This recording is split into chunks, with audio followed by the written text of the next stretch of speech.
Stravinsky's Firebird is the most extraordinary piece of storytelling, all weaving in Russian folk tales. We play it quite often, so over the years I've got to know the piece quite well, but I just wanted to tell you a bit about that very first time that I played the Firebird, which was my first week on the job back in 2011, and it was the very first programme back at work.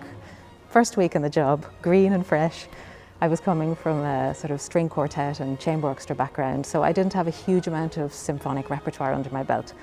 So every concert really I was learning as I was going. So I got the music in advance for the Firebird, and I mean it's quite complicated visually anyway, partly because it's divided into many parts even within the sections. There may be 3 or 4 parts at various times, and it's quite busy looking. So just seeing it on paper was incredibly daunting, but then it had been marked over and rubbed out and marked over and rubbed out so many times you could hardly tell what was up and down and what was this and that. And I got the music and I just went white, and at this point I had 2 kids under 2. This was my first real patch of work back since having my second child. So time was at a premium. So I was looking at this, and honestly I spent my entire summer trying to learn this piece.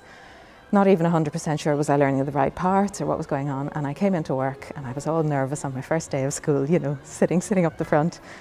And from behind me in the section I heard somebody say, "What are we playing today?" And I thought, I don't know how I'm going to get from spending a month preparing this piece and sweating buckets to what are we playing today?